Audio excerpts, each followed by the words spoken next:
से और हमारे सारे उपस्थित सम्मानित गेस्ट इंतजार कर रहे थे। आज के सुपर सेशन, पॉलिसी सेशन, आज के सुपरस्टार सेशन के लिए जिसमें हम न्योता दे रहे हैं मंच पे बहुत इज्जत और एहतराम के साथ समाजवादी पार्टी के राष्ट्रीय अध्यक्ष आदरणीय श्री अखिलेश यादव जी के लिए, जिसका हम इंतजार कर रहे थे सुबह से। We had a wonderful session in the morning and I am sure that you all would have learn something. लेकिन टू बी वेरी ऑनेस्ट, जिसका इंतजार था, जिस लीडरशिप का इंतजार था, जिस लीडर का इंतजार था, 5 time MP, former chief minister of Uttar Pradesh and future CM and PM also, I am proud to से।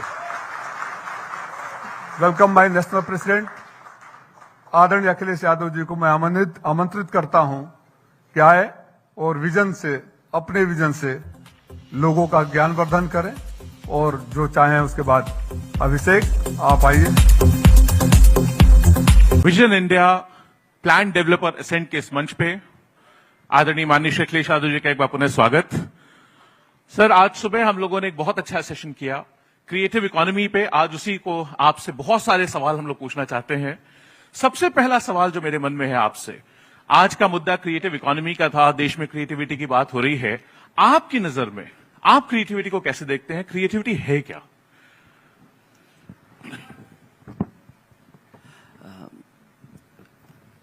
सबसे पहले तो मैं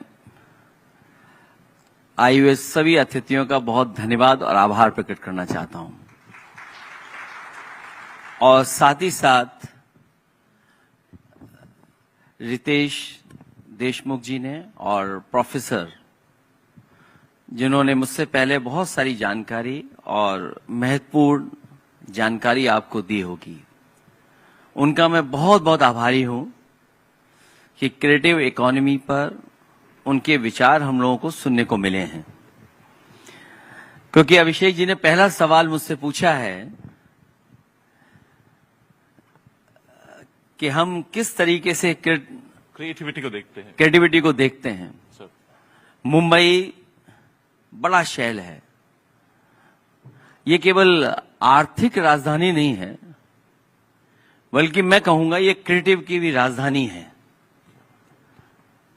और मेरे हिसाब से जो मैं समझ सकता हूं कि क्रिएटिविटी क्या है, और क्योंकि पॉलिटिक्स में है, समाज के बीच में हम लोग काम करते हैं, मैं ये कह सकता हूं कि इंसान, इंसानियत और दुनिया को जो बेहतर बनाए वो हमारे लिए क्रिएटिविटी है। क्या बात।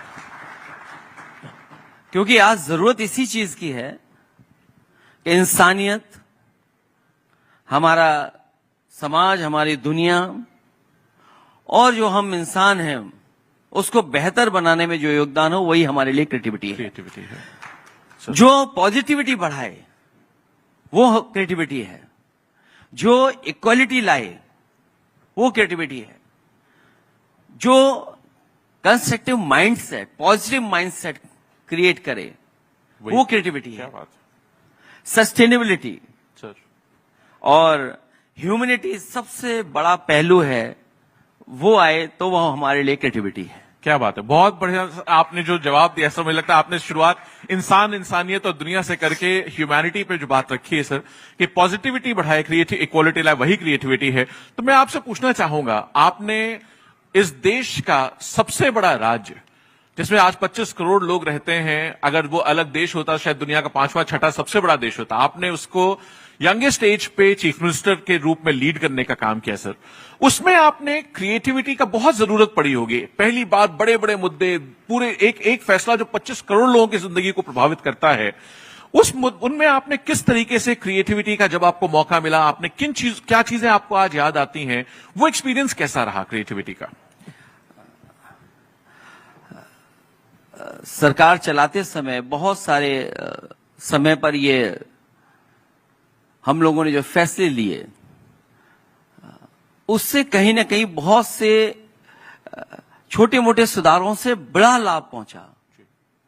और कभी कभी सिंपल रिफॉर्म जो है वो बड़ा बदलाव ला देता है।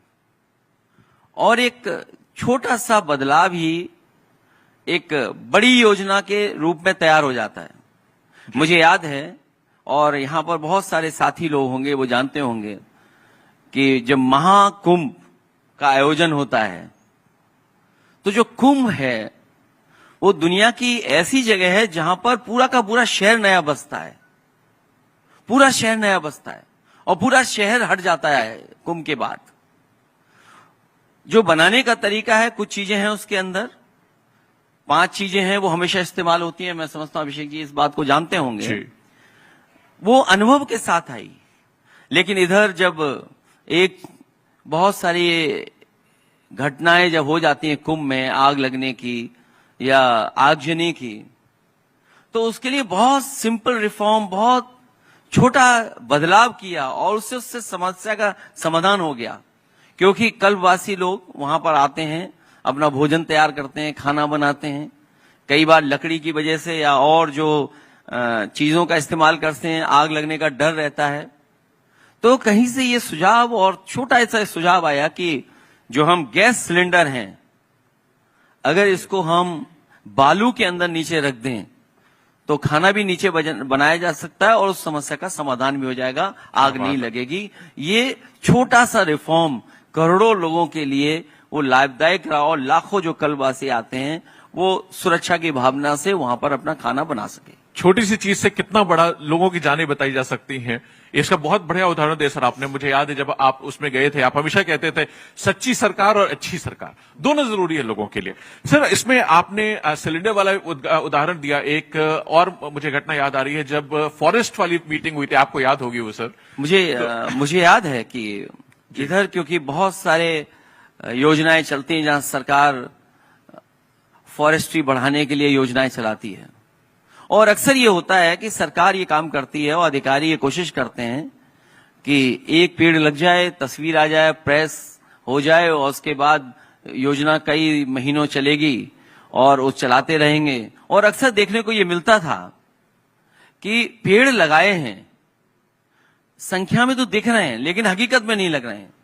तो जो बदलाव हम लोगों ने किया वो छोटा सा बदलाव ये किया, जो क्रिएटिव सुझाव जो हम लोगों ने तय किया उसके अंदर, कि विभाग को ये कहा गया कि आप जो ग्रीन बेल्ट तैयार करेंगे इसमें जो मिनिस्टर होगा या जो जिम्मेदार वहां का अधिकारी होगा वो पहला पेड़ नहीं लगाएगा। जब पूरी तैयारी हो जाएगी, ग्रीन बेल्ट तैयार हो जाएगी, वो आखिरी पेड़ लगाने आएगा। और उसका परिणाम ये हुआ कि विभाग ने पूरे के पूरे पेड़ लगाने का काम शुरू कर दिया।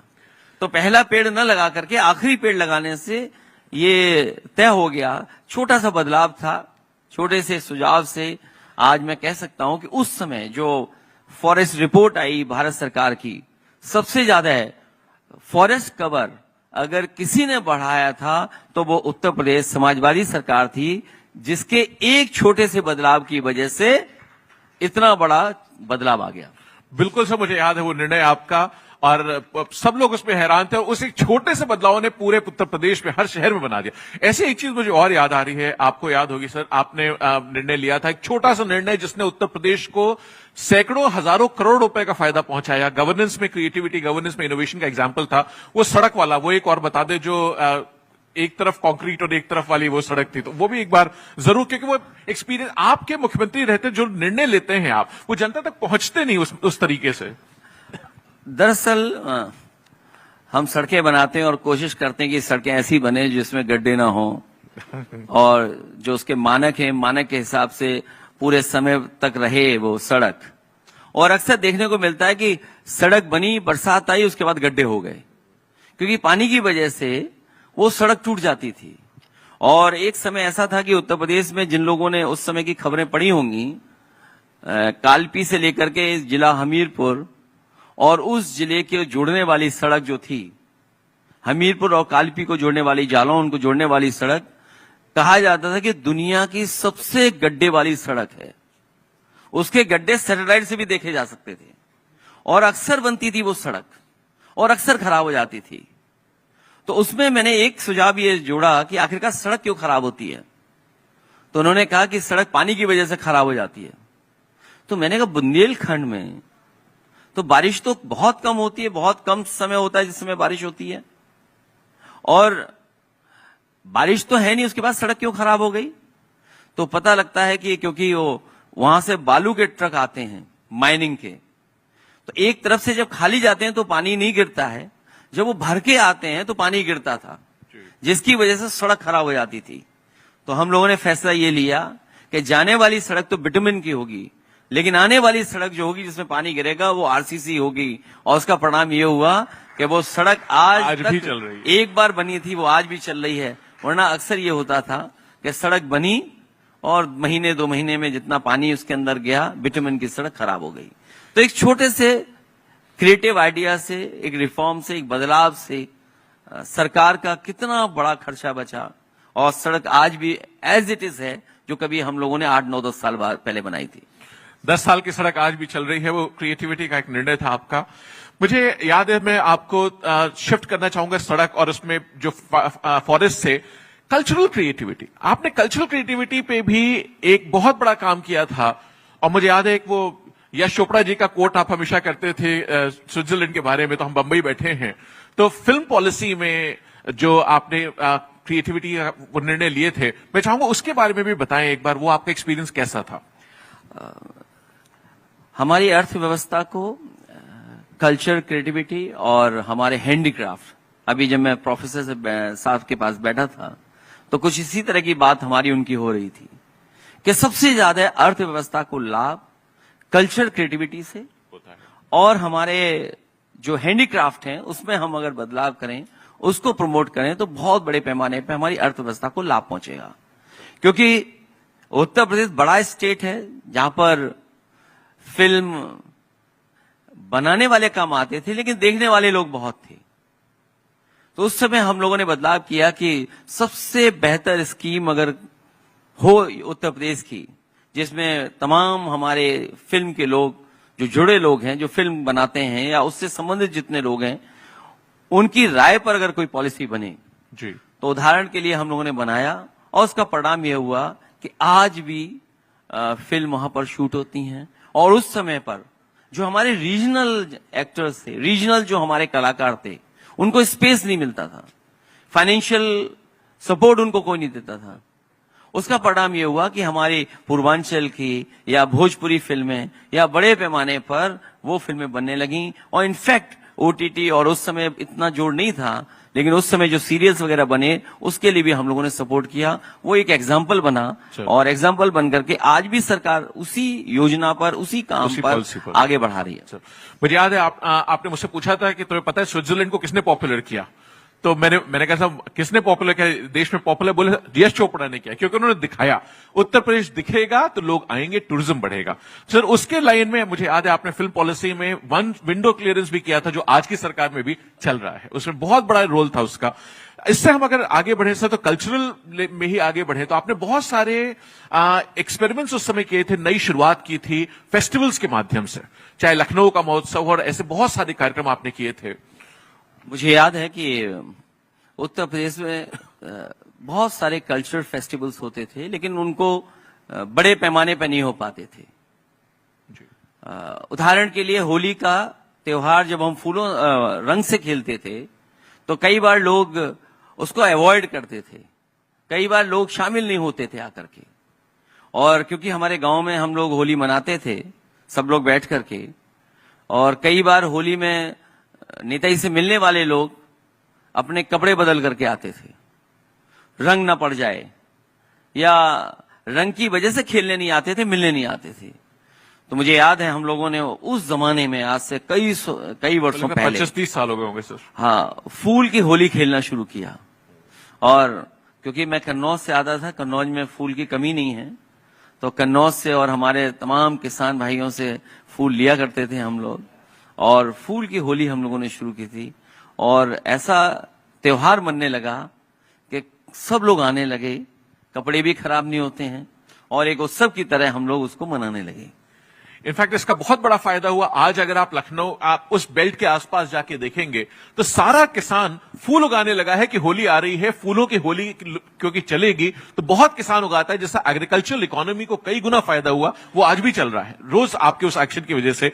इसी तरह सर मैं चाहूंगा, आपने जो महोत्सव शुरू किए थे लखनऊ में, झांसी में, आगरा में, उसके बारे में आपका आइडिया कैसे है? वो क्रिएटिविटी कहां से आई आपको? आपने सोचा कैसे?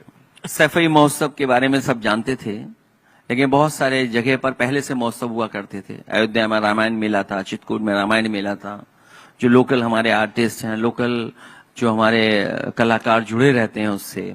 इसी तरह झांसी का फेस्टिवल शुरू किया, आगरा का फेस्टिवल शुरू किया, आपके वाराणसी में शुरू किया। न केवल फेस्टिवल शुरू किए, मुझे याद है कि हर शहर के एसेंस क्या है उसके लिए परफ्यूम भी हम लोगों ने बनाया कि उस शहर का परफ्यूम क्या हो सकता है।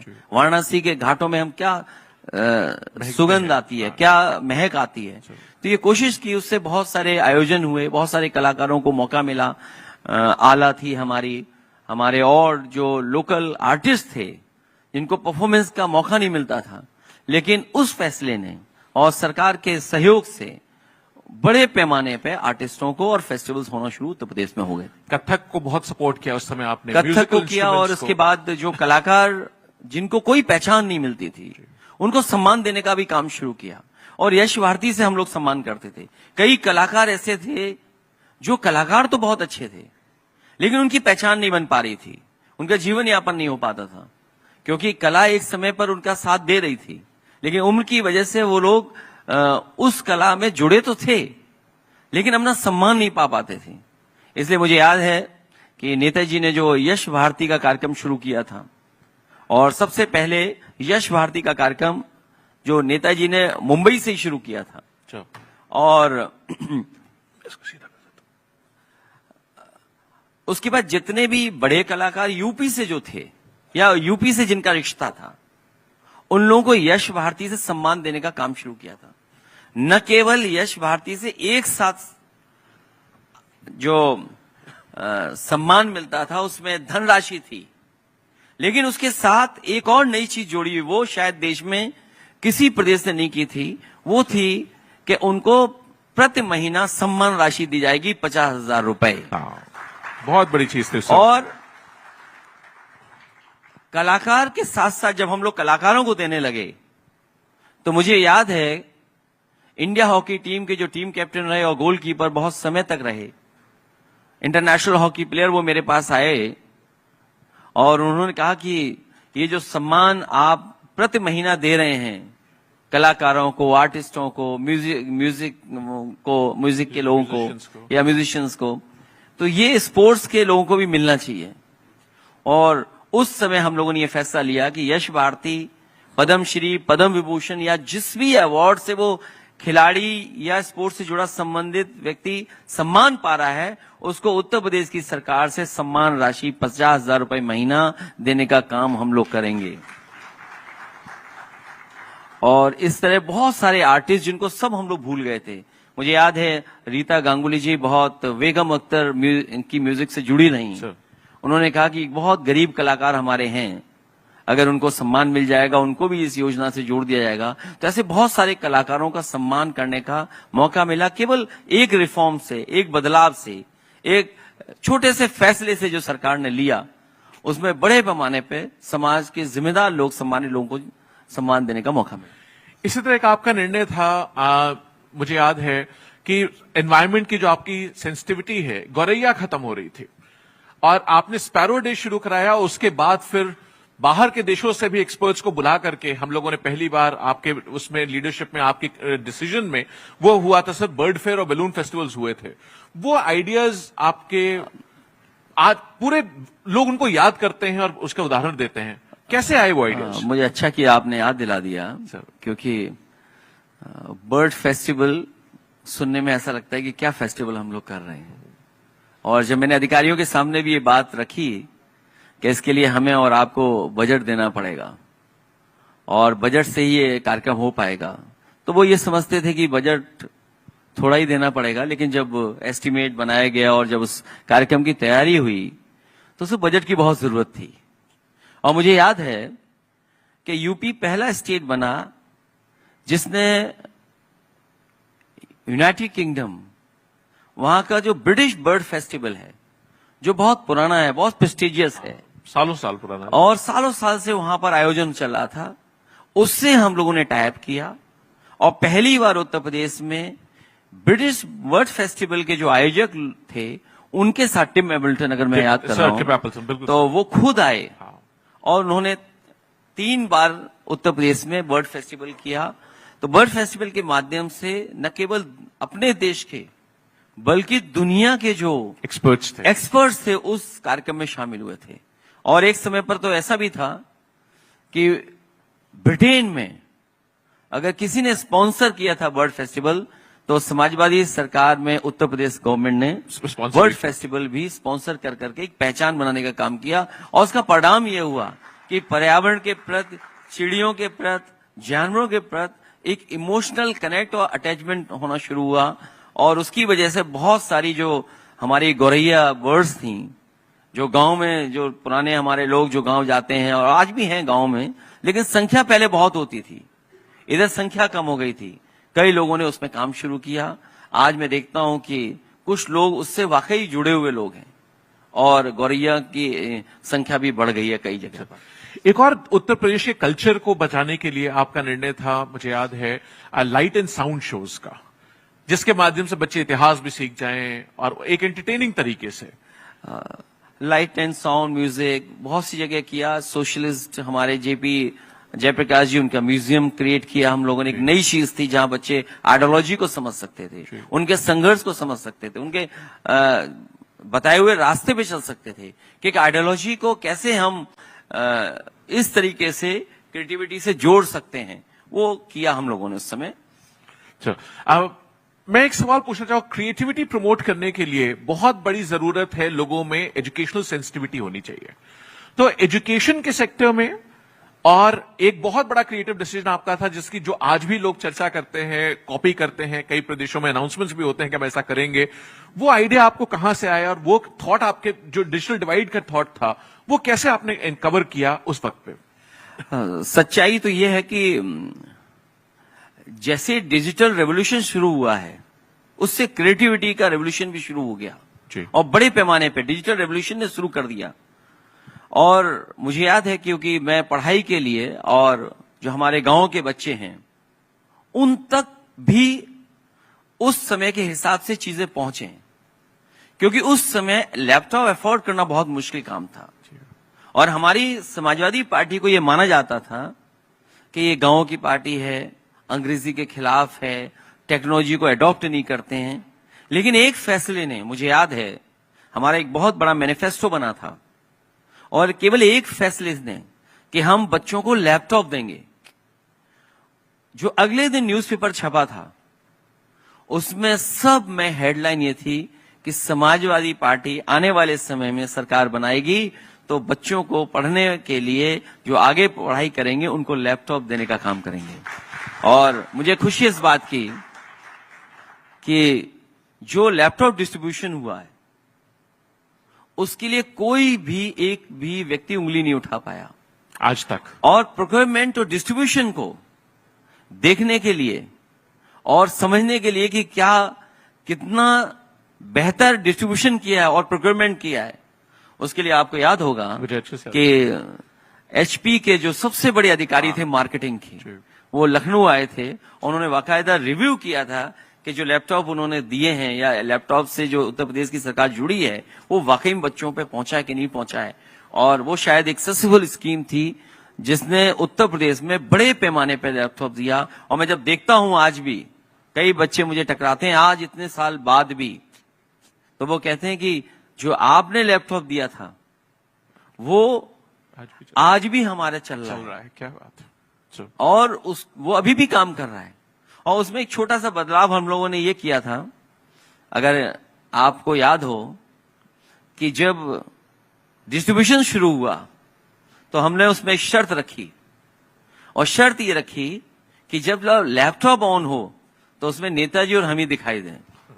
तो एक छोटी सी क्रिएटिविटी से वो एग्जाम्पल ऐसा बना कि आज भी लैपटॉप कोई ऑन करता हुआ उस जमाने का, वो आज भी हम ही लोगों की तस्वीर देखता होगा। वो हाथ पे किसी के हो किसी पार्टी के व्यक्ति पर पहुंच गया हो। तो दुनिया का सबसे बड़ा लैपटॉप डिस्ट्रीब्यूशन आपने किया और एचपी ने उस पर केस स्टडी भी लिखी और बहुत सालों तक वो केस स्टडी उनकी वेबसाइट पे भी रही। तो बहुत इसमें एक चीज में और आपसे जिक्र करना चाहूंगा सर, आपने जब देश में कोई बात नहीं कर रहा था तब आपने स्किल डेवलपमेंट की बात की। जब देश में स्किल डेवलपमेंट मिशन नहीं शुरू हुआ था तब आप 2013 में स्किल डेवलपमेंट मिशन लॉन्च कर चुके थे, सारे प्रदेशों का, सारे प्रदेश के सारी स्कीमों को मिला करके। वो भी अपने आप में बड़ा क्रिएटिव आइडिया था जो बाद में चल के भारत सरकार के लेवल पे भी टेकअप किया गया और कई प्रदेशों ने उसको लागू किया। उसके बारे में जरूर आपका क्या विचार था, हम जानना चाहेंगे सर।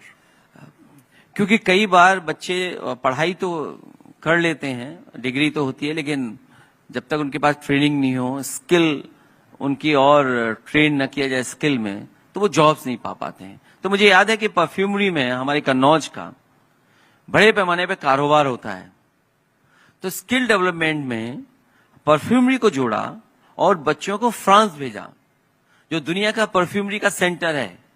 ग्रासे में भेज करके बच्चों को ट्रेन कराया, बच्चों ने सीखा और वापस आकर के काम किया।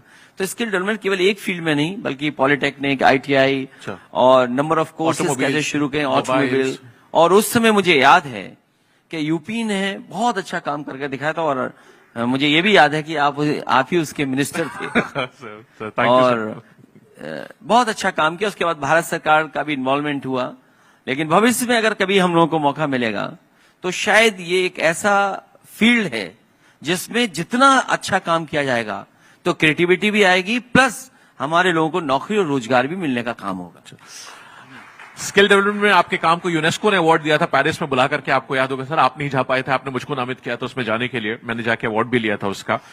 एक और सर, इसी तरह जो रिलीजियस हमारा फील्ड है उत्तर प्रदेश में बहुत रिच है।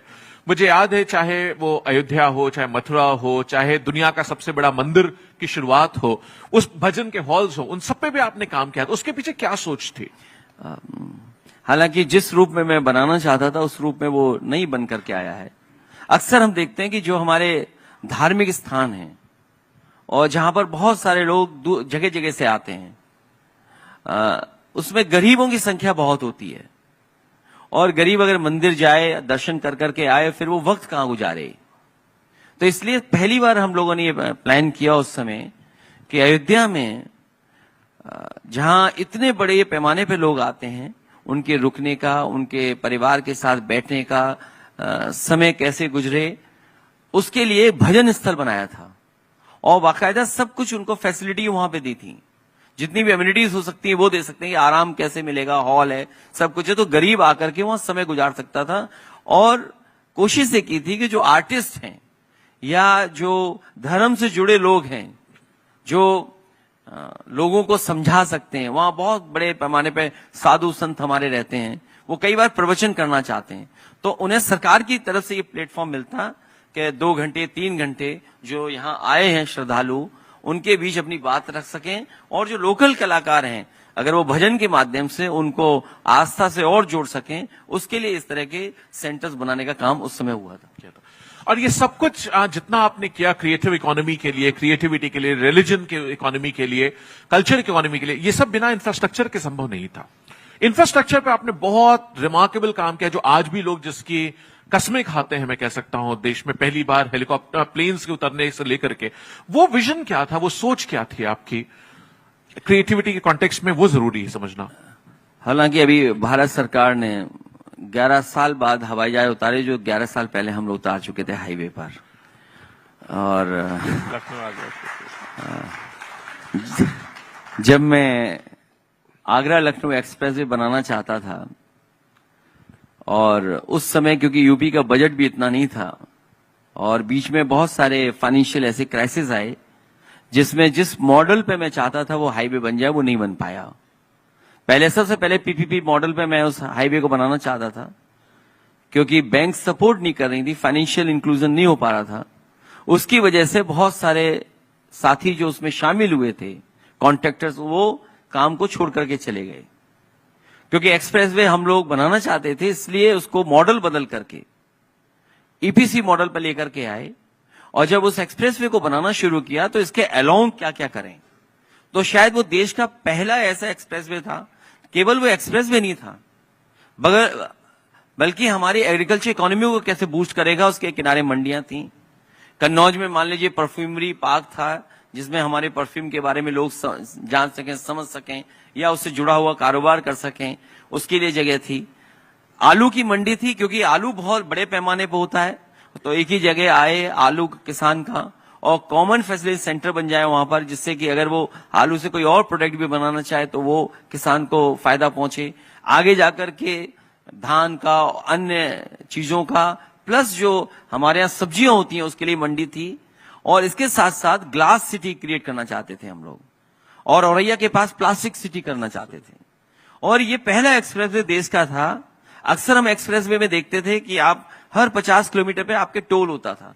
आप बहुत तेज चल करके आए, फिर आप लाइन में खड़े हो गए, क्योंकि आपको जाना बहुत दूर है। हर टोल पर आपका आधा घंटा, कभी 1 घंटा, कभी 45 मिनट ये चले जाते थे। तो उस समय जो डिजाइन हम लोगों ने अपनाई, वो डिजाइन ये अपनाई कि कोई भी टोल सड़क पर नहीं होगा, सबके सब टोल एग्जिट पर होंगे। और उसका परिणाम ये हुआ कि 323 किलोमीटर में कहीं भी ऊपर टोल नहीं था, सब टोल आपके नीचे थे। और ये पहला ग्रीनफील्ड एक्सप्रेसवे ऐसा था कि इसके अलोंग, हालांकि वो जितनी भी इलेक्ट्रिफिकेशन उसमें है वो हमारी सोलर से है, सोलर एनर्जी से, प्लस इसके अलोंग हम सर्विस लेन, किसी भी एक्सप्रेसवे में उससे पहले सर्विस लेन नहीं बनती थी। और सर्विस लेन बनाने के साथ साथ, क्योंकि किसान की जमीन जा रही है, तो किसान आंदोलन करता था कि उसको जगह नहीं मिल रही, अगर वो क्रॉस करना चाहे, उसका गांव से खेत दूर हो गया, तो हम लोगों ने वाकायदा किसानों से सुझाव मांगा कि आप बताइए आप कहां पर चाहते हैं कि आपके खेतों से सीधे पहुंच जाएं। तो वहां कलवर्ट, पुलिया या जो भी उनके अंडरपास देने थे। तो जब सुझाव लिए तो हमको बहुत ज्यादा कलवर्ट या अंडरपास नहीं बढ़ाने पड़े, ज्यादा से ज्यादा 20 हमें कलवर्ट और अंडरपास बढ़ाने पड़े। और उसका परिणाम यह हुआ कि उस एक्सप्रेसवे के अलोंग एक भी किसान ने आंदोलन नहीं किया, जबकि जमीन भी 3 महीने के अंदर उन्होंने दे दी, केवल एक छोटे से बदलाव से कि सुझाव उनसे ले लें, ना हम उनके हिसाब से डिजाइन कर दें, हम डिजाइन न दे दें उनको, बल्कि हम उनसे पहले ही सुझाव ले लें कि आपके गांव खेत कहां से रास्ता चाहते हैं, कहां पे अंडरपास बनेगा, कहां कलवर्ट देंगे, तो उससे हमें एडवांटेज पहुंचा। और शायद देश का वो एक्सप्रेसवे पहला बना जहां पर हम लोगों ने ये तय किया कि चलते हुए एक्सप्रेसवे पे भी अगर हवाई जहाज उतारना चाहेंगे आप, इमरजेंसी में, अगर वॉर टाइम में अगर आपको एयरक्राफ्ट उतारना पड़ेगा, टेक ऑफ करना पड़ेगा, तो उसके लिए हम लोगों ने इंफ्रास्ट्रक्चर दिया। उसका एयरफोर्स के साथ मिल करके हम लोगों ने काम किया। और जब इस समय उद्घाटन हुआ था, शायद देश में 323 किलोमीटर का एक्सप्रेसवे 19 महीने में नहीं किसी ने बनाया, जितना समाजवादी सरकार में हम लोगों ने 19 महीने में एक्सप्रेसवे बना करके तैयार कर दिया। क्या बात है सर। और इसी में मैं ऐड करना चाहूंगा, क्योंकि रिफॉर्म क्रिएटिविटी की बात याद हो रही है, तो जो लोग उस हाईवे पर चले होंगे उन्होंने देखा होगा कि भदान एक इलाका पड़ता है, भदान है वो जगह जहां पर एक्सप्रेसवे क्रॉस कर रहा है रेलवे ट्रैक को। और ये रेलवे ट्रैक वो है जो दिल्ली से कलकत्ता वाला है। दिल्ली से कलकत्ता में सबसे ज्यादा राजधानी, सबसे ज्यादा ट्रेन चलती थी। मैं यूपी सरकार में होते हुए, क्योंकि एक्सप्रेसवे बना रहा था, तो मैं पत्र लिखता था भारत सरकार को कि ट्रेन रुकने का शेड्यूल दे दो, जिससे कि हमारा आरओबी बन जाए, रेल ओवर ब्रिज बन जाए। लेकिन मैंने देता रहा, उन्होंने मुझे परमिशन नहीं दी। और वो टाइम हमारे पास बहुत कम बचा कि अगर हमें वो टाइम नहीं देंगे, अगर वो शेड्यूल नहीं देंगे ट्रेन का रुकने का, तो हो सकता है हमारा एक्सप्रेसवे कनेक्ट नहीं होगा। और हम एक सरकार से मांगते रहे, वो सरकार चली गई, दूसरी सरकार से मांगते रहे, भारत सरकार से, उन्होंने भी परमिशन नहीं दी। तो उस समय जो हमारे कॉन्ट्रैक्टर्स थे उनसे बातचीत हुई, उन्होंने कहा कि अगर आप डिजाइन चेंज कर दें इसकी, तो ये हाईवे पर हम लोग आरओबी बना देंगे बिना ट्रेन रोके हुए। और उनका सुझाव हम लोगों ने माना। देश का पहला ये एक्सप्रेसवे पे आरओबी बना 8 लेन, जिसमें एक भी ट्रेन रोकी नहीं गई, बिना ट्रेन रोके हुए शेड्यूल के वो हम लोगों ने 8 लेन ब्रिज बनाने का काम किया। तो थोड़े से बदलाव में 1 साल 2 साल बच गया हमारा, नहीं तो 1 साल 2 साल में उस प्रोजेक्ट की कॉस्ट क्या होती। और कॉस्ट के साथ साथ जिस टाइम पे हम लोग बनाना चाहते थे वो टाइम भी हम कंप्लीट नहीं कर पाते, हमारा एक्सप्रेस वे जुड़ता भी नहीं उस समय पर। तो ये जो लखनऊ आगरा एक्सप्रेसवे की क्रिएटिविटी थी उसका उदाहरण एग्जिट वाले टोल वाला आपने दिया सर, उसके डिजाइन का दिया, और मुझे ये कहते खुशी कि वो एक बेंचमार्क बना।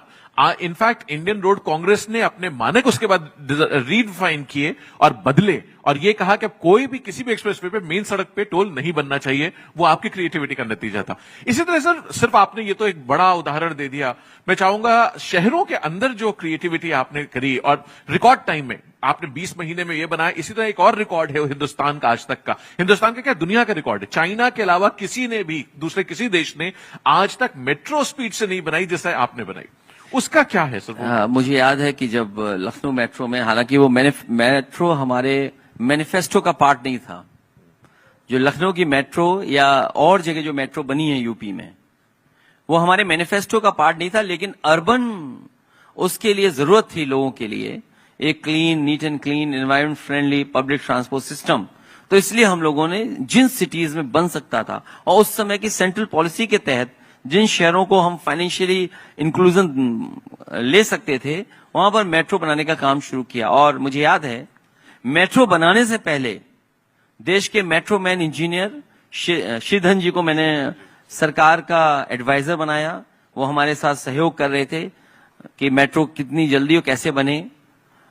उसी समय कोचीन की भी मेट्रो बनने लगी थी, तो मुझे ये लगा कि कहीं ऐसा ना हो कि श्रीधन जी कोचीन के प्रति थोड़ा ज्यादा लगाव रखें, क्योंकि वो कोचीन से ही आते थे।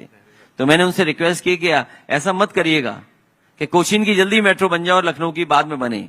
उन्होंने कहा ऐसा नहीं होगा, और उसका परिणाम ये हुआ कि एडमिनिस्ट्रेटिव लेवल पर, गवर्नमेंट लेवल पर और कॉन्ट्रैक्टर लेवल पर, और जो हमारे एडवाइजर थे श्रीधन जी, उनके साथ चलने से रिकॉर्ड टाइम में हम लोगों ने देश की सबसे जल्दी मेट्रो 9 किलोमीटर के कहीं शुरू की थी, तो वो लखनऊ की मेट्रो रिकॉर्ड टाइम में 9 महीने में शुरू कर दी थी। ठीक है, और वो स्टैंडर्ड आज भी बीट नहीं हुआ, वो रिकॉर्ड आज भी बीट नहीं हुआ है। इसी तरीके से मैं चर्चा करने जो हमने एक्सप्रेसवे की बात की, मेट्रो की बात की, एक और आपका क्रिएटिव निर्णय था, वो था सिंगल पेयर रोड्स का। उससे पहले सिर्फ डबल पेयर रोड्स बनती थी, तो सिंगल पायर पे उठा करके जो एलिवेटेड रोड का था, उसके बारे में वो कैसे आया? वो how did that idea come to you? कई बार हमारे शहर में क्योंकि ट्रैफिक इतना है, हमें रास्ते देने हैं, ट्रैफिक कंजेशन को निकालना है, हटाना है, तो कई बार हम लोग जो पुरानी डिजाइन है उस पर काम करते हैं। लेकिन जब एलिवेटेड हाईवे बनाना था गाजियाबाद में दिल्ली से जोड़ने वाला, तो स्पेस कम था और उसका अलाइनमेंट ऐसा था कि हम बहुत ज्यादा उसको मूव नहीं कर सकते थे लेफ्ट और राइट। तो उस समय ये बात तय हुई कि अगर इसको हम डिजाइन चेंज कर दें, और डिजाइन ऐसी चेंज करें जिससे कॉस्ट इफेक्टिव भी होगी और सिंगल पेयर पे 6 लेन हाईवे भी बन जाएगा। तो उस समय देश का सबसे बड़ा single pair 6 lane elevated road अगर किसी ने बनाया था तो उत्तर प्रदेश में बनाया था, जिससे लोगों का 2-2 घंटे का सफर केवल 25 मिनट में हो जाता था। गाजियाबाद को जोड़ने वाला दिल्ली वाला जो सिंगल पेयर एलिवेटेड था, अभी मुझे नहीं पता है कि कहां बन गए हैं, लेकिन इधर मैंने देखा है कि बहुत सारे शहरों में या बहुत सारे हाईवे पर ये सिंगल पेयर एलिवेटेड 6 लेन सड़कें बन रही हैं। एनएचआई ने उससे काफी प्रेरणा लेकर के वो किया। इसी तरह आपने नदियों पे बहुत काम किया। गोमती रिवर फ्रंट एक एग्जाम्पलरी काम इसलिए था क्योंकि कई बार रिवर फ्रंट को लेकर के बहुत सी चर्चाएं होती थीं, और कि नदी कैसे साफ बहे शहर के अंदर। गुजरात की एक नदी का बहुत ज्यादा प्रचार होता था, तो उस समय हम लोगों ने स्वीकार किया कि अगर लखनऊ जैसे शहर में अगर ये एग्जाम्पलरी काम कर ले जाएं हम लोग, और मैं ये कह सकता हूं कि जो डिजाइन किया गया वो सबसे मॉडर्न और सबसे कॉस्ट इफेक्टिव डिजाइन हुआ, और उसमें एक कोशिश की गई कि शहर के अंदर कोई भी नाला उसके अंदर नहीं जाएगा, और अगर कोई नाला जाएगा भी तो ट्रीट होकर के पानी उस नाले में जाएगा। तो शहर में पहली बार इतने बड़े रिवर फ्रंट बना, न केवल रिवर फ्रंट बनाया बल्कि उसके अलोंग जो हम ग्रीन बेल्ट तैयार कर सकते थे, पार्क एक्टिविटीज के लिए तैयार कर सकते थे, गेट टुगेदर के लिए चीजें क्रिएट कर सकते थे। शायद देश का वो बनकर के जब पूरा तैयार हो जाएगा तो देश का सबसे सुंदर, सबसे अच्छा और सबसे वेल डिजाइन अगर कोई रिवर फ्रंट होगा जहां लोगों के लिए होगा, वो लखनऊ का गोमती रिवर फ्रंट होगा। रिवर फ्रंट तो दुनिया में बहुत हैं, लेकिन उनमें हमेशा आप देखेंगे कॉमर्शलाइजेशन होता है। आपने वो निर्णय नहीं लिया, क्या सोच थी उसके पीछे? क्योंकि अगर आप कॉमर्शलाइजेशन कर देंगे तो वो ग्रीन जो आप क्रिएट करना चाहते थे कि लोग आए पार्क में हरा भरा देखें, और उसमें कोशिश ये की गई कि जिस तरीके से लोग ब्लूमिंग देखते हैं कि हमारे इस सीजन में ये पेड़ उग रहे हैं, आजकल तो हम नेट पे देखते हैं कि चेरी ब्लॉसम कब हो रही है, और बहुत सारे ट्रीज हैं जो फ्लावरिंग करते हैं। तो उस समय समाजवादी पार्टी ने बनाते समय रिवर फ्रंट में ये तय किया कि जितने भी हमारे देश में फ्लावरिंग ट्रीज हैं और सीजन के हिसाब से कब फ्लावर करते हैं, उस हिसाब से उनको ऑर्गेनाइज वे में लगाया जाए, जिससे एस्थेटिकली वो हमारे रिवर फ्रंट ग्रीन भी हो, एस्थेटिकली सुंदर भी दिखे, और हम ये बता पाए कि हमारे देश में भी ऐसे पेड़ हैं जो चेरी ब्लॉसम जैसे नहीं, लेकिन चेरी ब्लॉसम के बराबर हमारे इन इलाकों में भी फ्लावर कर सकते हैं ट्रीज, और 12 महीने फ्लावर करते रहे, 12 महीने हम अलग अलग सीजन में करते रहे। तो ऐसे बहुत सारे प्रोजेक्ट्स हैं जो हम लोगों ने उस समय किए। 1090 था, क्योंकि अक्सर महिलाओं को फोन कॉल्स आते हैं, जितना सोशल मीडिया में कभी कभी उनको कनेक्ट कर लेते हैं, परेशान करते हैं, व्हाट्सएप भेजते हैं फर्जी, सोशल मीडिया के माध्यम से परेशान करते थे, कॉल्स करते थे लोग। तो ये 1090 वुमेन पावर लाइन हम लोगों ने शुरू की, और ये इसमें तय किया कि अगर कोई ये गलती कर रहा है तो उसको रोका जाएगा और तब तक फॉलो किया जाएगा जब तक वो बंद नहीं कर देगा परेशान करना किसी को। तो 1090 वो स्कीम बनी लड़कियों की सुरक्षाओं के लिए, महिलाओं की सुरक्षाओं के लिए, जो सुप्रीम कोर्ट ने भी अप्रिशिएट किया कि जो उत्तर प्रदेश ने ये काम किया है, क्रिएटिव वर्क किया है, यही उदाहरण दूसरे स्टेट को भी अपनाना चाहिए। पार्क्स में भी आपने बहुत काम किया, चाहे लायन सफारी वाला जो है इटावा में लाके बनाना। क्योंकि जब हम लोग बाहर दुनिया में देखने जाते हैं तो मुझे याद है कि कई शहरों में बच्चों के लिए बहुत अच्छे अच्छे पार्क बने हैं, सफारीज बने हैं। लोग करोड़ों रुपए खर्च कर करके साउथ अफ्रीका जा रहे हैं परिवार को लेकर के, लाखों रुपए खर्च कर करके और हिस्सों में दुनिया में जाते हैं। तो उस समय समाजवादी पार्टी ने कोशिश की, फॉरेस्ट की बहुत बड़ी लैंड इटावा में थी, इटावा को दूसरी तरीके की पहचान थी, लेकिन इटावा में नेताजी के समय पर शुरू किया गया लाइन सफारी और एनिमल सफारी, उसको शुरू किया, उसके टाई अप किए हम लोगों ने। मुझे याद है कि लॉन्गलीट पार्क है लंदन का, यूके का, उनका सपोर्ट लिया, उनके एक्सपीरियंस का सपोर्ट लिया।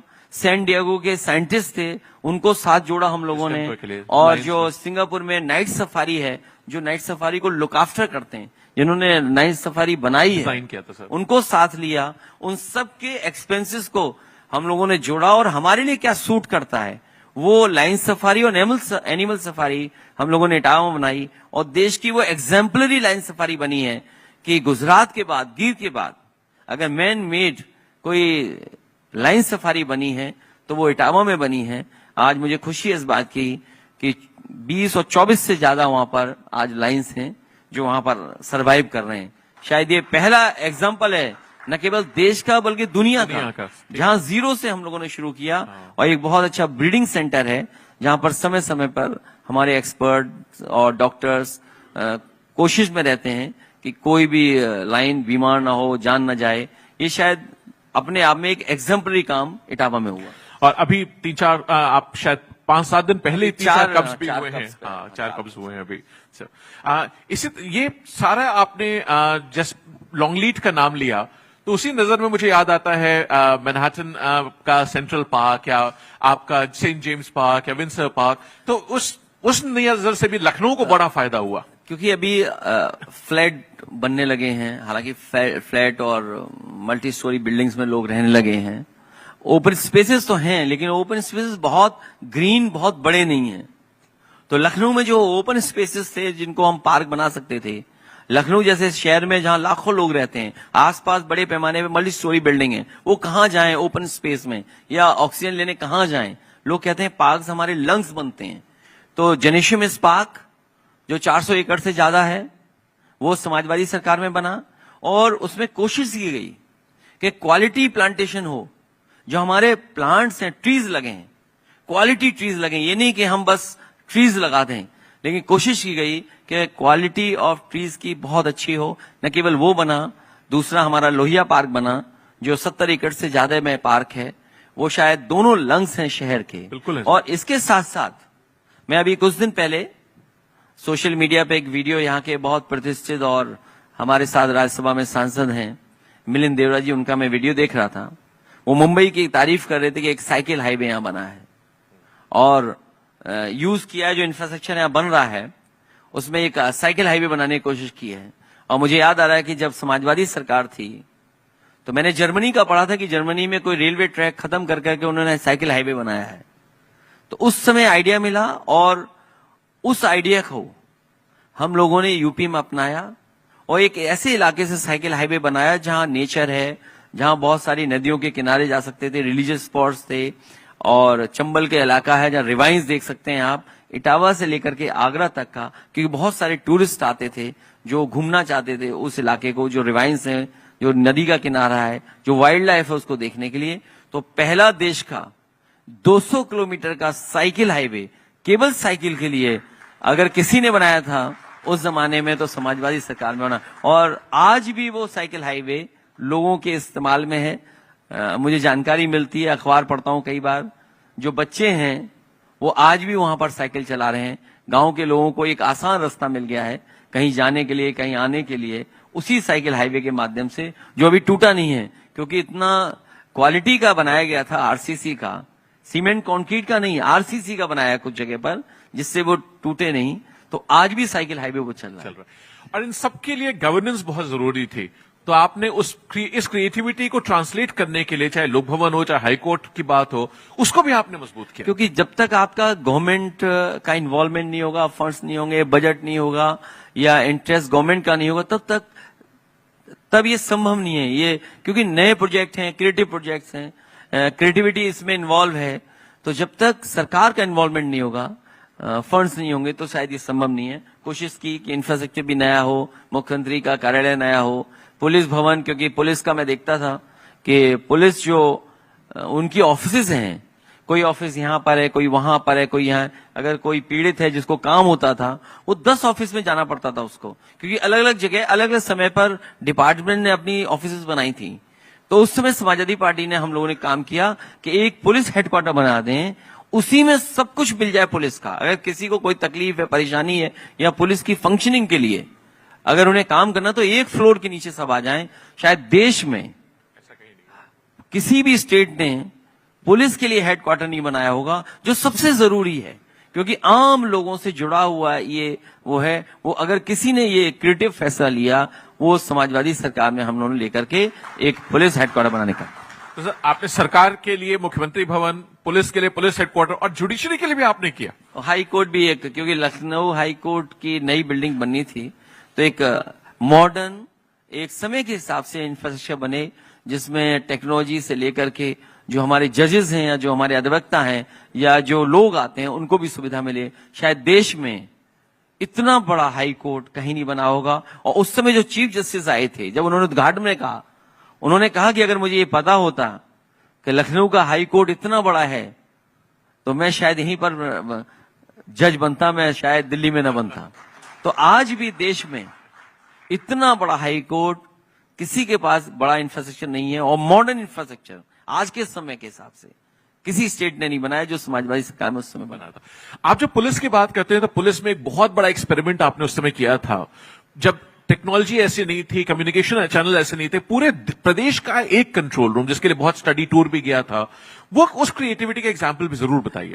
अक्सर ये फिल्मों में देखा है हम लोगों ने, और स्वाभाविक भी है कि घटना के बाद ही पुलिस पहुंचती है, लेकिन कई बार ये सुनने को मिलता था यूपी में कि पुलिस को बुलाते हैं, फोन नहीं उठता, और बहुत से इश्यूज ऐसे थे कि अगर आप फोन कर रहे हैं तो हो सकता है फोन पे व्यवहार उस तरफ से अच्छा ना हो।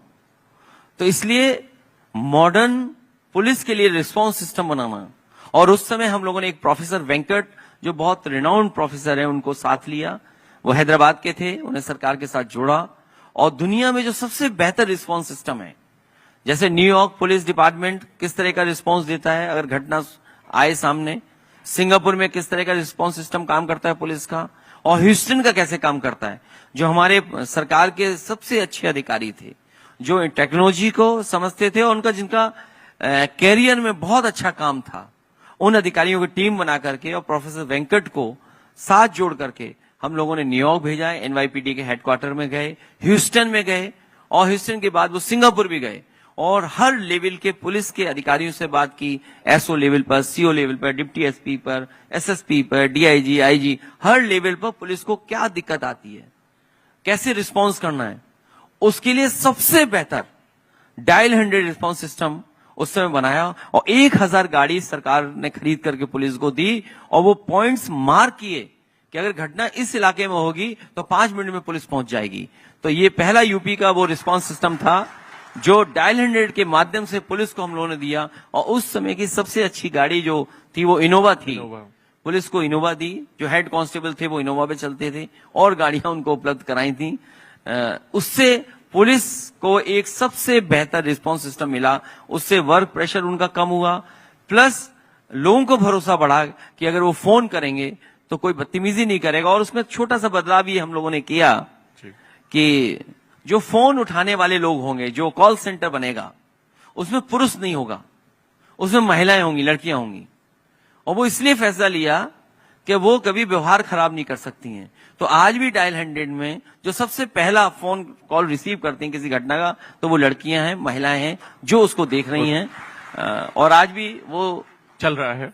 वो क्रिएटिविटी का एक बड़ा एग्जाम्पल था सर उस समय। आपने एक और उसी में आपको याद है मैपिंग पहली बार हुई थी कि आदमी भागेगा तो किस रास्ते से भागेगा। ठीक बात है, क्योंकि उस समय टेक्नोलॉजी इंट्रोड्यूस हो गई थी। हमारी जो गाड़ियां थी उसमें कैमरास थे, जीपीएस का इस्तेमाल कर रहे थे, बड़ी वॉल पे स्क्रीन थी, तो वॉच कर सकते थे कि घटना स्थल हेडक्वार्टर में देखा जा सकता था और जो भी ट्रैक कर सकते थे कि किस रास्ते से भागेगा, क्योंकि हर मार्ग थी जगह पर। तो पुलिस को पहले इन्फॉर्म कर सकते थे कि अगर कोई भागेगा इस रास्ते आएगा तो यहाँ पर ये पुलिस मिलेगी, उस रास्ते जाएगा तो वहां, क्योंकि वो पूरा का पूरा मैप था हमारे पास उत्तर प्रदेश। पहली बार मैपिंग हुई तो हिंदुस्तान में किसी के भी।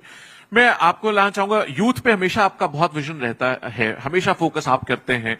उत्तर प्रदेश के यंगेस्ट चीफ मिनिस्टर आप रहे। आज भी मुझे लगता है पूरे देश में, सिर्फ उत्तर प्रदेश नहीं, हर आदमी भैया के कह करके आपको वो करता है और आप बड़े स्नेह के साथ प्यार से उसका जवाब देते हैं। मैं स्पोर्ट्स में आपने जो रुचि रखी, जिस लेवल का काम हुआ, उसके पीछे क्या विचार था आपका? किस तरीके से क्रिएटिविटी बच्चों की उसके माध्यम से प्रमोट करी जा सकती है? यूपी में बहुत टैलेंट है और हमेशा रहा है, लेकिन कई बार इंफ्रास्ट्रक्चर की वजह से वो टैलेंट और क्रिएटिविटी बाहर नहीं आती थी। उस समय समाजवादी पार्टी ने न केवल स्पोर्ट्स पर्सन को सम्मानित किया, बल्कि एक जगह पर पूरी स्पोर्ट्स फैसिलिटी हो, स्पोर्ट्स सिटी को बनाना और मॉडर्न इंफ्रास्ट्रक्चर देना, उसका काम शुरू हुआ। उसका परिणाम ये हुआ कि स्पोर्ट्स में बड़े पैमाने पर इन्वेस्टमेंट हुआ और सरकार ने बजट भी दिया, जिससे कि एक अच्छा हमारा इंफ्रास्ट्रक्चर तैयार हो गया। उत्तर प्रदेश में कोई क्रिकेट का स्टेडियम नहीं था। क्रिकेट का इंटरनेशनल एक ग्रीन पार्क का एक अपनी पहचान थी। हिस्टोरिकली ग्रीन पार्क की अपनी पहचान रही थी। जब कभी भी मैचेस होते तो केवल ग्रीन पार्क में हुआ करते थे, कानपुर में, लेकिन और किसी शहर में नहीं हो पाते थे। यूपी के किसी शहर में इंटरनेशनल मैच नहीं देख पा रहे थे।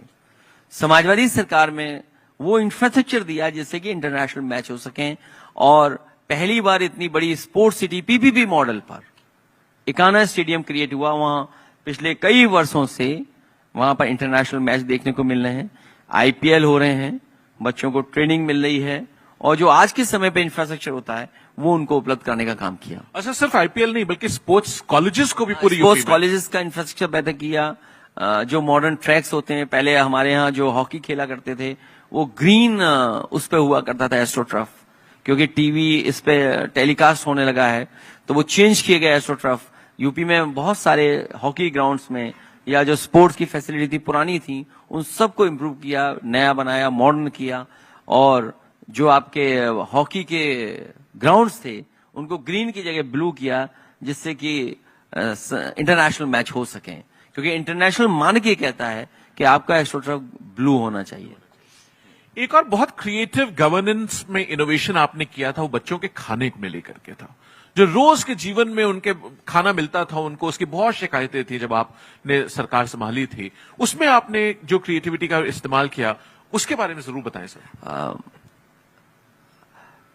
क्योंकि सेंट्रल स्कीम और स्टेट मिलकर के मिड डे मील स्कीम चलती थी और अक्सर बच्चों को शिकायत होती थी खाना अच्छा नहीं मिला है, कभी खराब खाना मिला है, खाने में ये चीज गिरी मिली या गंदा खाना मिला, और खाने का इंतजार करते थे।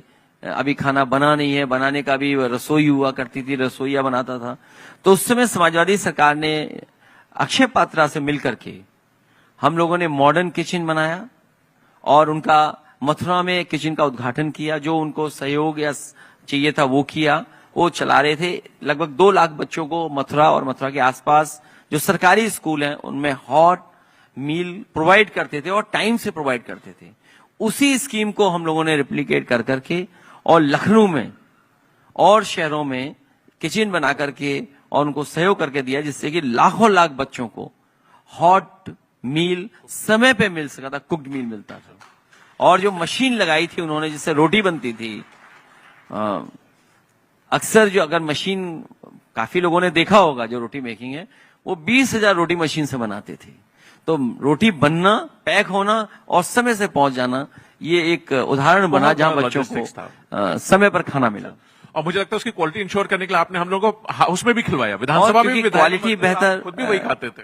क्वालिटी बेहतर हो तो एक बार हम सब लोगों ने मिलकर के या अचानक जाकर के हम लोग खाना खाते थे, जिससे पता कर सकें कि जो हॉट मील बन रहा है वो क्वालिटी का है कि नहीं है, बच्चों को पौष्टिक मिल रहा है नहीं मिल रहा है, और उसमें कम से कम पौष्टिक आहार मिल रहा था, क्योंकि एक वो भी जरूरी है। क्रिएटिव इकोनॉमी के सारे मुद्दे मैंने आपसे टच किए। एक छूट रहा है इंडस्ट्रियलाइजेशन का। इंडस्ट्री के बिना आपने बहुत इंडस्ट्री पे जोर दिया, चाहे वो इंसेंटिव स्कीम्स की बात हो, चाहे नई इंडस्ट्रियल पॉलिसी लिखने की बात हो, पुरानी इंसेंटिव स्कीम जो फंसी पड़ी थी उनको रिलीज करने की बात हो, उसमें क्या क्रिएटिविटी का आपने इस्तेमाल किया और उससे आप प्रदेश को कैसे लाभ हुआ? मुझे याद है कि मुझसे पहले नेताजी की भी गवर्नमेंट रही थी और उसमें कई इंडस्ट्री आई थी और इंडस्ट्री को जो इंसेंटिव मिलने थे वो नहीं मिल पाए थे। उस समय इंडस्ट्री के लोग भी खुश नहीं थे कि आपका इन्वेस्टमेंट अगर चाहते तो पुरानी स्कीम का अगर नहीं मिला है आपको, तो हम लोगों ने वो भी किया, प्लस इंडस्ट्री से समझ करके कि वो क्या चाहते हैं, किस तरह की स्कीम हो, वो बनाने का काम किया। उन छोटे छोटे बदलावों से, रिफॉर्म से ये उदाहरण बना कि बड़े पैमाने पे इन्वेस्टमेंट हुआ। SCL लखनऊ में अपना ट्रेनिंग इंस्टीट्यूट बनाया। सैमसंग के कुछ इश्यूज थे, सैमसंग के बहुत छोटे इश्यूज थे और सैमसंग किसी और स्टेट में जाना चाहता था। जब सैमसंग के जो वरिष्ठ अधिकारी थे, मैंने उनसे बात की और एक चीफ सेक्रेटरी लेवल पे बैठक कराई और उनसे पूछा कि आप क्या चाहते हैं, तो उन्होंने कहा कि हम ये कुछ और बेहतर स्कीम चाहते हैं और इंसेंटिव इस तरह के चाहते हैं। और मुझे याद है कि वो छोटे से बदलाव, जो छोटे से फैसले और जो रिफॉर्म किया हम लोगों ने, उसकी वजह से यूपी में एक्सपेंशन हुआ और सैमसंग का बड़ा प्लांट नोएडा में लग करके तैयार हो गया। एक और बड़ी कंपनी जो ट्रक बनाती है लखनऊ में है, वो छोड़ के जा रही थी, उसके भी आपने कई ऐसे फैसले किया। और क्योंकि रिफॉर्म जब आप करते हैं और कोई क्रिएटिविटी उनकी आप स्वीकार करते हैं, क्योंकि उसी से गवर्नमेंट को या गवर्नमेंट से उससे लाभ पहुंचता है, तो वो भरोसा बढ़ता है, क्रेडिबिलिटी बढ़ती है। तो आपके निर्णय के बाद वो रुक गए, वरना उत्तर प्रदेश छोड़ के जा रहे थे। मैं सम करने के लिए पूछना चाहूंगा कि इस समिट के माध्यम से क्रिएटिविटी पे आप क्या मैसेज देना चाहेंगे जो हम सब लोग याद रख करके ले जा सके? हालांकि यहाँ पर जितने भी हमारे लोग बैठे हैं इन बातों को समझते हैं कि कई बार छोटे छोटे बदलाव से भी बहुत सी चीजें बदली जा सकती हैं। क्रिएटिविटी से पॉजिटिविटी आती है और पॉजिटिविटी से उम्मीद जगाती है, जिससे विश्वास पैदा होता है, क्रेडिबिलिटी बनती है। ठीक बात सर, क्रेडिबिलिटी आती है और जो अच्छा बदलाव है उसी से प्रोग्रेस संभव है।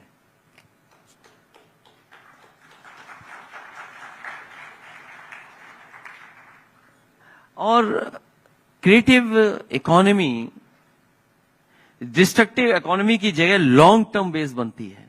ठीक बात सर। ये जो भरोसा बढ़ता है क्रिएटिव इकोनॉमी से, इंसानियत की काबिलियत बढ़ती है। क्रिएटिविटी जन्म और जात का भेदभाव नहीं रखती है। ठीक बात है, सोशल इंक्लूड जस्ट है, फेयर है सर। और इससे व्यक्ति का हुनर, टैलेंट और इसका स्किल का बेस्ट यूटिलाइजेशन होता है। कंटेंट में भी। और इससे क्रिएटिविटी से हर इंसान अपनी कैपेबिलिटी और कैपेसिटी मतलब कितना कर सकता है, कितना बढ़ा सकता है। और वो इस हिसाब से मैं कहूं, अगर एक तरीके से मैं कहूं कि जब वो कंट्रीब्यूट करता है तो इकोनॉमी अपने आप बढ़ती है। क्रिएटिविटी से इकोनॉमी अपने आप बढ़ेगी। और बहुत सारे एग्जाम्पल हैं कि स्टैंड अप कमेटी कभी कभी हम लोग देखते हैं कितना बड़ा उदाहरण बना है, कितनी बड़ी इकोनॉमी को लाभ पहुंचा रहे हैं। यूट्यूबर्स हैं, कई समस्याओं का समाधान कर रहे हैं। इधर यूट्यूब पे बहुत सारी जानकारी हासिल हो रही है। तो कहीं ना कहीं बच्चियों को, महिलाओं को बड़े ऑप्शंस मिल रहे हैं यूट्यूब के माध्यम से। बहुत सारी जानकारी मिल रही, बहुत सारे एजुकेट हो रहे हैं। और मैं एक बात जरूर कहूंगा कि अगर कोई संदेश ही देना है मुझे जी, हाँ, एक तो लाइन मैं जो संदेश दे सकता हूं इस क्रिएटिविटी और इस आयोजन के माध्यम से, क्रिएटिव बनो, कंस्ट्रक्टिव बनो। ये शायद सबसे बड़ा नारा हो सकता है कि हम क्रिएटिव बने और कंस्ट्रक्टिव बने, डिस्ट्रक्टिव ना हो। और इसी यही विजन हमारे इंडिया का मकसद है और संदेश, और इसी से प्लान डेवलप ऐसे संभव है। मैं एक बार फिर आप सबका बहुत बहुत धन्यवाद देता हूं, बहुत बहुत आभार प्रकट करता हूं कि आपके बिना इतना बड़ा आयोजन संभव नहीं था। पिछले कई घंटों से आप लोगों ने हमारा सहयोग किया है, उसके लिए मैं हमेशा हमेशा आपका बहुत बहुत आभारी रहूंगा। मैं आपका बहुत धन्यवाद देता हूं सर, आपने बहुत कीमती वक्त दिया। हम बहुत शुक्रगुजार हैं आपके बातों के लिए, आपके एक्सपीरियंसेस के लिए। आई एम श्योर सबने बहुत सीखा है। मैं आपकी इजाजत से कुछ सवाल पूछना, जनता में जो भी सवाल हो, मैं चाहूंगा कि अपनी बात, कितने सवाल पूछ लें सर? अच्छा, कोई दो सवाल पूछ लें। हाजी साहब बताएं। हाँ बताएं। माइक दे दें प्लीज उनको, आप तक माइक पहुंचा दें।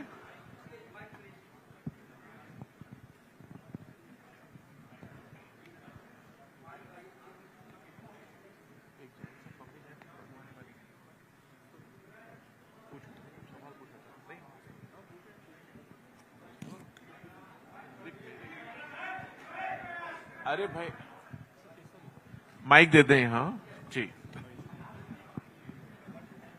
नमस्कार सर, मेरा नाम आर्यन शर्मा है। मैं retired scientist, department of atomic energy, BRC. बिना एनर्जी पर इनोवेशन और क्रिएटिव थिंकिंग से शायद यह समिट कंप्लीट नहीं हो सकता। सर, मेरा कंसर्न है, हमारा पूरे आप सवाल 140 हाँ। करोड़ भारतवासियों का कंसर्न है।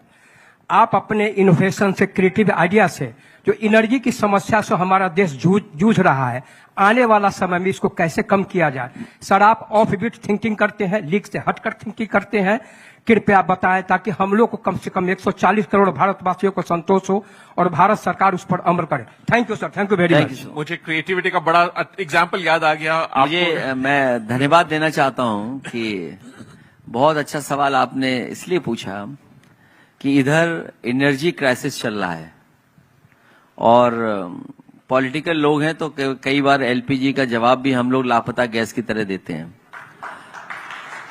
और मुझे याद है कि देश के राष्ट्रपति रहे कलाम साहब से मेरी मुलाकात हुई थी, तो उन्होंने कहा कि ये जो गांव के हमारी लोगों की बिजली की समस्या है, और समस्या केवल बिजली आने और जाने की नहीं, इसके साथ साथ उन्हें भुगतान की भी है कि ये कैसे भुगतान करेंगे। तो मैं केवल एक उनके गांव की समस्या का समाधान के लिए जो सुझाव दिया था उस समय के राष्ट्रपति जी ने कहा कि इसको आप सोलर से, मिनी ग्रिड से जोड़ दें इस गांव को। और मैंने उनसे समय मांगा और कहा कि हम 3 महीने के अंदर इस ग्राम सभा को सोलर से पूरा का पूरा बिजली दे देंगे, जिसमें उनका पंप चल जाएगा, गांव की चक्की चल जाएगी, हाउस होल्ड उनके लिए एलईडी बल्ब पहुंच जाएंगे, पंखा चल जाएगा, उनकी चार्जिंग हो जाएगी, टीवी चल जाएगा। और मुझे खुशी इस बात की कि उस समय सरकार में हम लोगों ने 3 महीने के अंदर उस गांव को पूरा का पूरा सोलर एनर्जी से कनेक्ट कर दिया और एक भी बिल गांव के लोगों को नहीं देना पड़ता था। ये तो एक रूरल इलेक्ट्रिफिकेशन की बात की है। हालांकि ये सवाल देश के लिए बड़ा सवाल है। इस सरकार को मौका मिला था विश्व गुरु बनने का, उन्होंने विश्व गुरु बनने का मौका खो दिया। अगर युद्ध ना हुआ होता तो ये शायद समस्या का समाधान हमें ढूंढना नहीं पड़ता। बिल्कुल ठीक बात। कोई और सवाल या आप बताएं जी।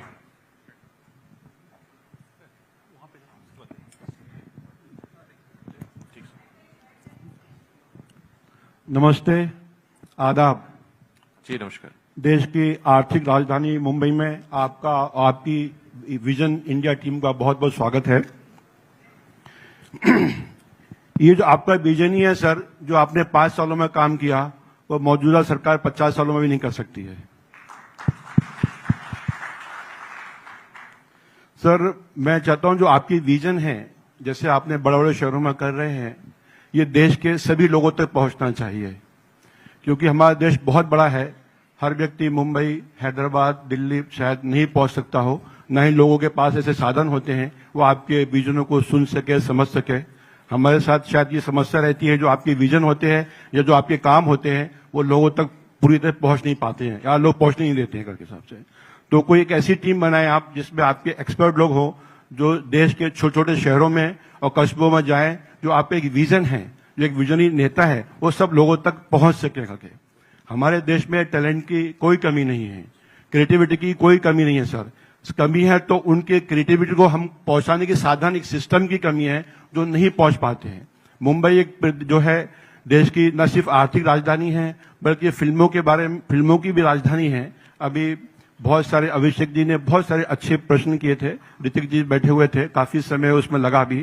तो लेकिन हमारे देश में इतने टैलेंटेड लोग हैं जो वो यहाँ पर पहुंच ही नहीं पाते हैं। तो ऐसे कोई साधन हो जो हमारे देश के, जो प्रदेश की राजधानियां होती हैं, जिले के कस्बे होते हैं, बड़े बड़े शहर होते हैं, वहां पर उनको मौका मिलना चाहिए ताकि वो अपनी कला को पहुंचा सके और देश को लाभ हो सके और उनको आर्थिक उसका फायदा भी पहुंच सके। हमारे बदायूं से, जहां से बिलोंग करता हूं सर, वहां पे एक कलाकार है जो गेहूं की बाली से इतनी अच्छी वो कला पेंटिंग बनाते हैं। उन्होंने माननीय नेता स्वर्गीय नेताजी की तस्वीर बनाई थी, मुझे दी थी। और अगर वो बड़े शहर में तस्वीर बिके तो हजारों लाखों की हो, वो तस्वीर शहर में 200 रुपए की भी खरीदा नहीं मिल पाते हैं उनको। अनफॉर्चुनेटली हमारे देश की जो मौजूदा सरकार है, उसकी जो क्रिएटिविटी है वो देश में नफरत फैलाने के लिए और देश को बांटने में लगी हुई है। इसके अलावा कोई इस तरह का काम कर नहीं रही है। तो यही दरख्वास्त है सर, आपकी जो विजन है वो पूरे देश में पहुंचने चाहिए सर। Thank you. मैं धन्यवाद देता हूं कि आपने याद दिलाया कि बदायूं और उत्तर प्रदेश में कुछ हिस्से हैं जहां पर गेहूं की बाली से वो पेंटिंग बनाते हैं। और इधर मैं एक कलाकार से मिला था जिसी काम को आगे बढ़ाते हैं, बाराबंकी के। तो मैंने उनसे कहा कि आप जो जो बना सकते हैं वो बनाइए। इधर मैंने कोशिश की है कि जो हमसे गेस्ट मिलता है मैं उसको वही तस्वीर उसको सम्मान में और मिलने पर उसको भेंट करता हूं। ये तो एक मैं इंडिविजुअल कर पा रहा हूं। मुझे याद है सरकार जब समाजवादी पार्टी की थी, इसी तरह के कलाकार नेताजी से उनको पेंटिंग दी थी उन्होंने, और इतना अच्छा काम था उनका कि उनके साथ जो एक और थे बोले इनका घर देख करके आइए। और जब हम लोग उनके घर गए थे तो LIG तो बहुत बड़ा है, EWS का घर होता, उतने से कमरे में वो रह करके अपना काम कर रहे थे। उसी दिन नेताजी ने कहा कि इनका इतना अच्छा काम है, इनको यश भारती दीजिए। और मुझे याद है कि मैंने उन्हें यश भारती दी थी, और यश भारती के साथ साथ उनका महीने का जो हमारा सम्मान राशि थी वो भी देना शुरू कर दिया था। ये हैंडीक्राफ्ट में क्रिएटिविटी हमारी अर्थव्यवस्था को बहुत बड़े पैमाने पर बहुत ऊंचाई तक ले जा सकती है। हमारी सरकार बनेगी तो ये जो हैंडीक्राफ्ट्स हैं या रूरल इकोनॉमी में या जो हमारे हुनर हैं लोगों के अंदर, वाराणसी है, मान लीजिए कितना अच्छा काम वहां पर होता है, जरदोजी का है, लखनऊ का चिकनकारी है, मुरादाबाद का काम है, मेरठ का लकड़ी का है या सहारनपुर का लकड़ी का है, या स्पोर्ट्स का बड़े पैमाने पे काम होता है। इन सब हैंडीक्राफ्ट्स को विशेष योजना के साथ जोड़ करके इनकी क्रिएटिविटी, इनका टैलेंट को और ऊंचाई तक पहुंचाने का काम करेंगे, जिससे हमारी अर्थव्यवस्था को सीधा सीधा लाभ पहुंचेगा। शिल्पाना। और मुझे याद है कि लखनऊ में, नोएडा में, गाजियाबाद में जो बात आपने उठाई कि कई बार हमारे आर्टिसंस जो होते हैं या जो बुनकर भाई हैं वो अपने बाजार नहीं ढूंढ पाते हैं, बाजार में चीजों को उपलब्ध नहीं करा पाते हैं। तो उनके लिए हम लोगों ने दिल्ली हाट की तरह बड़े बड़े मार्केटिंग सेंटर्स बनाए थे। एक लखनऊ में शिल्पग्राम बना था, नोएडा में सिटी सेंटर में बनाया था, गाजियाबाद में बना था, और ये तय किया था कि वो अगर अपना सामान लेकर भी आएंगे तो 1 महीने तक वो फ्री रख सकेंगे और सरकार उनके आने जाने का खर्चा देगी, जिससे हमारे आर्टिसंस को और हैंडीक्राफ्ट के जो तमाम लोग जुड़े उनको लाभ पहुंच सके। एक सवाल और जी। Good afternoon, Bhaiya. I'm coming from Jaunpur and I'm orthopedic surgeon. My question is regarding to the healthcare only. When you were in the tenure and you have done a tremendous job in the health sector, and you have created a medical college in Jaunpur, which is a tier 3 city.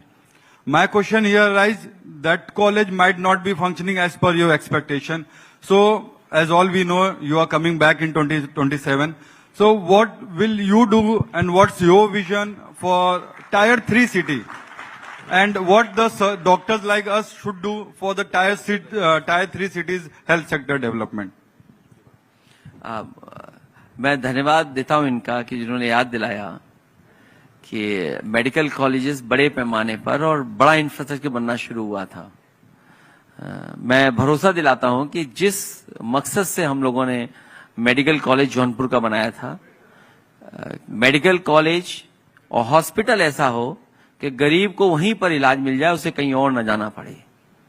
सरकार बनने पर जो काम शुरू हुए थे, जहां free इलाज और फ्री जांच और फ्री दवाई, उस दिशा में हम लोग ले जाने का काम करेंगे, जिससे कि गरीब को कहीं और न जाना पड़े, इलाज पूरा वहीं का वहीं मिल जाए उनको।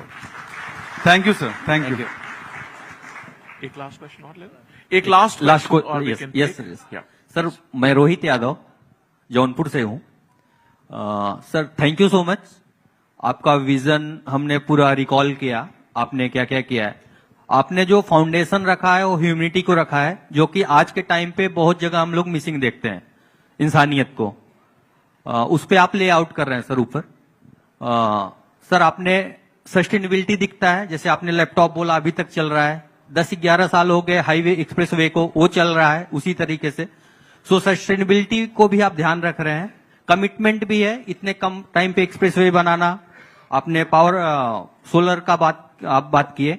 सर, मेरा क्वेश्चन है, आपका एक बहुत अच्छा टैग लाइन है जो मुझे पर्सनल लेवल पे बहुत पसंद है और काफी लोगों को, double the speed triple the economy. So बिना इंफ्रा के, जो आपने इंफ्रा में काम किया, जो आपने इलेक्ट्रिसिटी में काम किया, उसके जनरेशन में, उसके ट्रांसमिशन में, वो बहुत अच्छा था। इसके ऊपर आपका और कुछ विजन रहा होगा, कहां आप ले जाने का एक सपना देखे रहे होंगे। सर, जब आप 2027 में आ रहे हैं बैक, सो मैन्युफैक्चरिंग, सर मेरा क्वेश्चन अब यहां से है कि जब आप आ रहे हैं, काफी हद तक एक डेवलपमेंट हो चुका है, मैन्युफैक्चरिंग इंडस्ट्रीज अगर अपने यहां देखेंगे तो जनसंख्या बहुत ज्यादा है, जैसे अभिषेक सर ने बताया कि 4-5 टॉप कंट्री में आ जाएगा। सो मेडिकल के केस में, फार्मा के केस में, एग्रोकेमिकल्स में, उसका सर मैन्युफैक्चरिंग कंपनी उस लेवल पे नहीं है। हम लोग शायद बुंदेलखंड में कर सकते हैं, प्रयागराज में कर सकते हैं, मिर्जापुर में कर सकते हैं, वो शायद उस लेवल पे नहीं जिस लेवल पे होना चाहिए। सर, इस पर आपका क्या विजन है सर? मैं धन्यवाद देता हूं कि विस्तार से और बहुत सारी चीजों को इन्होंने कहा है, और इंसान और इंसानियत दुनिया को जो बेहतर बनाए वही क्रिएटिविटी, जो मैंने शुरू में कहा। इसके साथ साथ हमारी समाजवादी पार्टी की कोशिश होगी कि डिस्ट्रिक्ट लेवल पर मैनिफेस्टो बने, क्योंकि जौनपुर में भी इंडस्ट्रियल एरिया है। अगर उनके इश्यूज को रिजॉल्व कर दें हम लोग, और हर डिस्ट्रिक्ट का अपना एक मैनिफेस्टो हो, तो शायद हम बहुत बड़ा योगदान दे सकते हैं अर्थव्यवस्था को। हमारी कोशिश यही होगी कि डिस्ट्रिक्ट लेवल पर हम लोग मैनिफेस्टो बना करके लोगों के बीच में जाएं और लोगों से समर्थन उन चीजों पर मांगे। तो बहुत बहुत धन्यवाद सर। विद योर परमिशन, आपके आदेश में ये क्लोज करेंगे सेशन को। एंड मैं बहुत बहुत धन्यवाद देता हूं आपको, आपने वक्त निकाला, हम सबका साथ दिया। Thank you so much. And with that we close the session. Hello sir, अच्छा, एक लास्ट क्वेश्चन आपकी इजाजत से। नमस्कार sir, good afternoon, how are you? Good afternoon, sir. Please. My name is Sir Dr. Abhyuday Suryavanshi from Mau. Hello. Sir, under your leadership, Uttar Pradesh saw a great development in case of healthcare, infrastructure. Sir, if we say in 2015 to 16, the gross state domestic production in UP was around 13 lakh crore, and the आप सवाल पूछ लें। Uttar Pradesh saw the gross state domestic production was 13 lakh crore in 15 to 16. In 2016 to 17, it came around 14.8 lakh crore. एक बार सवाल सुन लेने दीजिए हो please. गया नहीं विल मैन्युफैक्चरिंग इकोनॉमी को लाभ देंगे। सेकंड हाँ कोशिश करेंगे कि मैन्युफैक्चरिंग Sir, सेक्टर हमारा ग्रो करे। कोई और सवाल है? सेकंड पूछ लो। Sir, Yeah. just a second. या यू आस्क मी। Namaskar, पूछ लो, sir. पूछ लो। Myself, Shaur Pratap Singh Yadav from Banda. One question that I have for you is Uh-huh. कि अभी I am a student at law from Lucknow, right? ठीक बात है। What I want to ask is, what advice or guidance would you have for the aspiring leaders, for the upcoming representatives of the people? One advice.